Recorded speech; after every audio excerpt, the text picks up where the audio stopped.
Islam for Kids Tamil.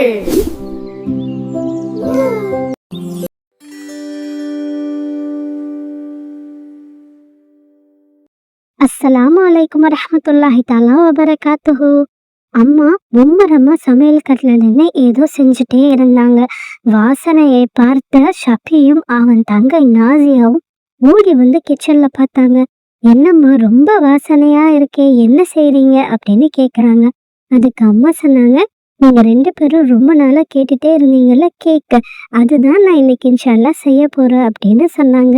ஷஃபிக்கும் அவன் தங்கச்சிக்கும் ரொம்ப சந்தோஷமா இருந்தது. அம்மா சொன்னாங்க, நான் செய்யற வரைக்கும் 2 பேரும் போய் விளையாடிட்டு இருங்க, நான் செஞ்சு முடிச்ச உடனே கூப்பிடுறேன் அப்படின்னு சொன்னாங்க.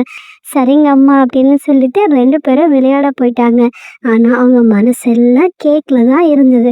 எப்படா அம்மா செஞ்சு முடிப்பாங்க, நம்ம சாப்பிடலாம் அப்படின்னு ஈகரா வெயிட் பண்ணிட்டே இருந்தாங்க. விளையாடி முடிச்ச உடனே கேக் சாப்பிட்ற ஆர்வத்தோட வீட்டுக்குள்ள நுழைஞ்சாங்க. அப்ப பார்த்து அவங்க அம்மா கிளம்பி வெளியில போறதுக்காக நின்றுட்டு இருந்தாங்க. உடனே ஷஃபி, என்னம்மா கேக் தரேன்னு சொல்லிட்டு இப்படி வெளியில கிளம்பிட்டீங்களே அப்படின்னு கேக்குறாங்க. அதுக்கு அவங்க அம்மா சொன்னாங்க, இல்ல ஷஃபி, ரொம்ப முக்கியமான ஒரு வேலை வந்துருச்சு. நான் கேக் செஞ்சு டேபிள் மேல வச்சிருக்கேன். நீ பாதி உன் தங்கை பாதின்னு எடுத்துக்கோ, நீ தானே பெரிய பையன், நீயே டிவைட் பண்ணி உனக்கும் உன் தங்கைக்கும் பாதி பாதியா எடுத்துக்கோங்க அப்படின்னு சொல்லிட்டு கிளம்பிட்டாங்க. ஷஃபியும் சரி அப்படின்னு சொல்லிட்டு டேபிள் கிட்ட போயிட்டு அந்த கேக்கை பார்த்தோன்னே ஷஃபிக்கு ரொம்ப ஆசையா இருந்தது. கேக் பார்த்தா ரொம்ப டேஸ்டியா இருக்கிற மாதிரி இருந்தது. அதனால ஷஃபி என்ன பண்ணிட்டா, கேக்கை சரி பாதியா பிரிக்காம தனக்கு பெரிய பகுதியையும் தங்கச்சிக்கு சின்ன பகுதியையும் வெட்டி வச்சுட்டான் ஷஃபி. இது அவனுடைய தங்கச்சிக்கு புரிஞ்சாலும் சரி, நம்ம அண்ணன் தானே அப்படின்னு எதுவுமே சொல்லாம அந்த கேக்கை வாங்கிக்கிட்டாங்க. ஆனா இது எல்லாத்தையுமே அவங்க பாட்டி தூரத்துல நின்று பார்த்துட்டே இருந்தாங்க.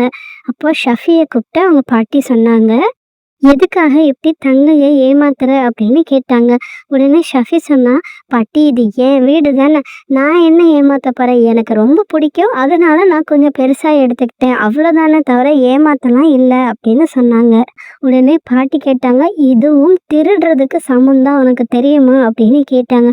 உடனே ஷஃபிக்கு கோவம் வந்துருச்சு. என்ன பாட்டி, என்னுடைய வீட்டில் எங்கள் அம்மா செஞ்ச கேக்கை எனக்கு பிடிக்குன்னு கொஞ்சம் அதிகமாக எடுத்துக்கிட்டேன், அதுக்காக திருடுறேன் ஏமாத்துறேன்னு இப்படிலாம் சொல்லலாமா அப்படின்னு கேட்டான். அதுக்கு பாட்டி சொல்கிறாங்க, உனக்கு கேக் பிடிக்கும் அதெல்லாம் சரிதான், ஆனால் நீ கேக்கை கொஞ்சம் அதிகமாக எடுத்துக்கிறேன்னு உன் தங்கச்சிக்கிட்ட கேட்டியா அப்படின்னு கேட்டாங்க. இல்லை பாட்டி, அவள் சின்ன பொண்ணு தானே, அவகிட்ட நான் ஏன் கேட்கணும் அப்படின்னு ஷஃபி சொன்னான். உடனே பாட்டி சொன்னாங்க, சரி உங்கள் அம்மா கிட்டேயாவது எனக்கு கேக் ரொம்ப பிடிக்குமா, நான் கொஞ்சம் அதிகமாக நான் எடுத்துக்கிறேன்னு சொன்னியா அப்படின்னு கேட்டாங்க. அதுக்கு ஷஃபி சொன்னா, இல்லை பாட்டி, நான் அம்மா கிட்டேயும் சொல்லலை அப்படின்னு சொன்னாங்க. அடுத்து பாட்டி சொன்னாங்க, இந்த மாதிரி மற்றவர்கள்கிட்ட சொல்லாமல் நம்ம வீட்டில் செய்கிற தவறு கூட அது ஏமாத்துறதுக்கு தான் சமம். நபிகள் நாயகம் ஸல்லல்லாஹு அலைஹி வஸல்லம் அவர்கள் என்ன சொல்லியிருக்காங்க தெரியுமா, மன் கஷ்ஷ ஃபலைஸ மின்னா, அதாவது எவர் ஏமாற்றுவாரோ அவர் நம்மை சார்ந்தவர் இல்லை அப்படின்னு சொல்லியிருக்காங்க. அதாவது சின்னதாவோ பெருசாவோ மற்றவர்களை ஏமாத்துறவங்க நாயகம் ஸல்லல்லாஹு அலைஹி வஸல்லம் அவங்களுடைய கூட்டத்தில் இருக்க மாட்டாங்க அப்படின்னு சொல்லியிருக்காங்க. நீயும் நானும் எதுக்காக போராடுறோம், நம்ம மறுமை நாளில் நம்ம நாயகம் ஸல்லல்லாஹு அலைஹி வஸல்லம் அவங்க கூட்டத்தினரில் தானே நம்ம இருக்கணும்னு நினைக்கிறோம். அப்போது நாயகம் ஸல்லல்லாஹு அலைஹி வஸல்லம் அவர்களை ஏமாத்துறவங்க என்னுடைய கூட்டத்திலேயே இல்லை அப்படின்னு சொல்லும்போது சின்னதாக கூட நம்ம ஏமாற்றக்கூடாது. நம்ம வீடாகவே இருந்தாலும் சரி, நமக்கு ஏதாவது தேவை அப்படின்னா நம்ம அப்பா அம்மா கிட்டேயோ இல்லை அது யாருக்கு சொந்தமோ அவங்கக்கிட்டேயோ நிச்சயமாக கேட்டு தான் அந்த விஷயத்த எடுத்துக்கணும்.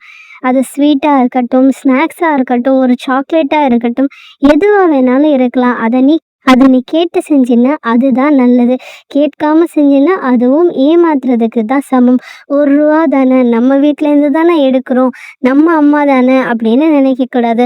அம்மா நான் இதை எடுத்துக்கிறேன் அப்படின்னு சொல்லலாம். அல்லது உனக்கு தேவையான விஷயத்த உங்கள் அப்பா அம்மா கிட்ட நீ கேட்டு வாங்கிக்கலாம் அப்படின்னு சொன்னாங்க. உடனே ஷஃபிக்கு புரிஞ்சிடுச்சு. ஆமல்ல பாட்டி, தவறு செஞ்சுட்டேன் அப்படின்னு சொன்னான். அதுக்கு பாட்டி சொல்கிறாங்க, இப்பயுமே ஒன்றும் இல்லை, நீ உன் தங்கைக்கிட்டேயும் உன் அம்மா கிட்டேயும் சொல்லிடு, அல்லாஹ் உன்னை மன்னிச்சிருவான் அப்படின்னு சொன்னாங்க. உடனே ஷஃபி அவன் தங்கச்சிக்கிட்ட போய், சாரிப்பா, எனக்கு ரொம்ப பிடிக்குன்றதுனால தான் நான் கொஞ்சம் அதிகமா எடுத்துக்கிட்டேன் அப்படின்னு சொன்னாங்க. உடனே அவங்க தங்கச்சி சொன்னாங்க, "அதெல்லாம் ஒண்ணும் இல்லண்ணா, பரவால்ல" அப்படின்னு சொன்னாங்க. அவங்க அம்மா வந்த உடனே அவங்க அம்மாகிட்டயும் ஷஃபி போய், "இந்த மாதிரி நான் செஞ்சுட்டேம்மா" அப்படின்னு சொன்னேன். அதுக்கு அவங்க அம்மாவும், "பரவால்லப்பா, ஒண்ணும் பிரச்சனை இல்ல. நீ தான் இப்ப மாறிட்டல்ல, இதுக்கப்புறம் ஒண்ணும் இல்ல" அப்படின்னு சொன்னாங்க. அதுக்கப்புறம் ஷஃபி யாரையும் ஏமாத்தவும் கூடாது, ஏமாத்துறவங்களுக்கு துணையும் போகக்கூடாது அப்படின்னு கண்டிப்பான ஒரு முடிவை எடுத்துட்டா. நாம நிச்சயமா இந்த ஹதீஸை ஃபாலோ பண்ணி நாளைக்கு நாயகம் ஸல்லல்லாஹு அலைஹி வஸல்லம் அவங்களுடைய கூட்டத்துல தான் நம்ம நிக்கணும் அப்படின்னு முடிவு பண்ணிட்டா. அடுத்து ஷஃபி என்ன பண்ணான்னு உங்களுக்கு தெரியுமா? அடுத்த கதையை பாருங்க.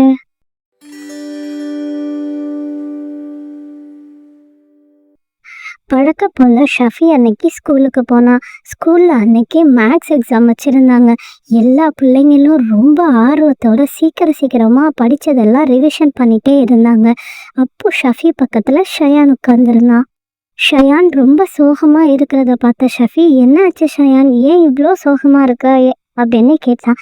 அதுக்கு ஷயான் சொன்னா, "நான் நைட்டெல்லாம் இந்த மேக்ஸ் சம்மெல்லாம் போட்டு பார்த்தேன். ஆனால் எனக்கு இது சரியாகவே வரலை, எப்படின்னே தெரியல" அப்படின்னு ரொம்ப சோகமாக சொன்னான்.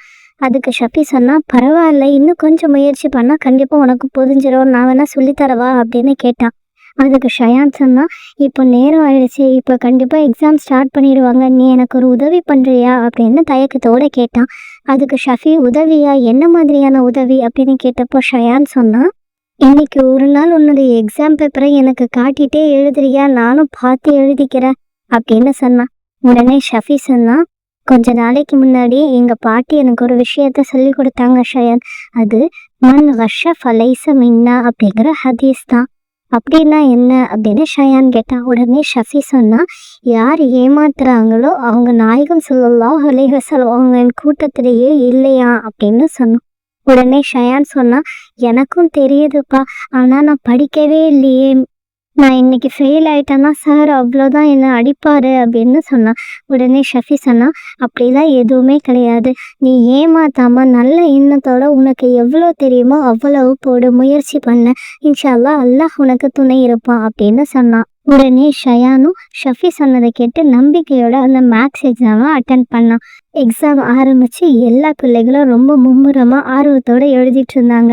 எக்ஸாம் முடிஞ்ச அடுத்த நாள் மேக்ஸ் சார் திருத்தின பேப்பர்ஸோட ரூமுக்கு வந்தார். சில பிள்ளைகளோட முகத்தில் சிரிப்பு இருந்தது, சில பிள்ளைகள் தப்பாக எழுதிட்டோமேன்னு வருத்தத்தோடு இருந்தாங்க. ஷயான் ரொம்ப பயத்தோடு இருந்தான். எப்பவும் போல் ஷஃபி அந்த மேக்ஸ் எக்ஸாமில் ஃபர்ஸ்ட் மார்க் எடுத்திருந்தான். ஷயானுக்கு தான் ரொம்ப பயம், என்ன ஆக போதோ அப்படின்னு நினச்சிட்டே இருந்தான். எல்லாருடைய பேப்பரும் கொடுத்து முடிச்சதுக்கப்புறமும் ஷயானோட பேப்பர் அன்னைக்கு சார் கொடுக்கவே இல்லை. இவனுக்கு ஒரே குழப்பம், என்னவா இருக்கும், என்னுடைய பேப்பரை மட்டும் சார் கொடுக்கவே இல்லையே அப்படின்னு யோசிச்சுட்டு இருக்கும்போதே சார் சொன்னார், "ஷயானுக்கு எல்லாருமே கிளாப் பண்ணுங்க" அப்படின்னு சொன்னார். ஷயானுக்கு ஒரே குழப்பம், நான் தப்பாக தானே போட்டேன், ஆனாலும் எனக்கு கிளாப் பண்ண சொல்கிறாங்களே, என்ன நடக்குதுன்னே தெரியல அப்படின்னு எஞ்சி நிற்கிறான். உடனே சார் சொன்னார், "நான் நிறைய வாட்டி ஷயானோட பேப்பரை திருத்திருக்கேன், ஆனால் இந்த வாட்டி அவன் ஜெனியூனாக முயற்சி பண்ணியிருக்கான். நிச்சயமா அவன் முயற்சி பண்ணி தான் இந்த சம் போட்டிருக்கான். முக்கால்வாசி சரியாக தான் போட்டிருக்கான். கொஞ்சம் சில மிஸ்டேக்ஸ் இருக்குது.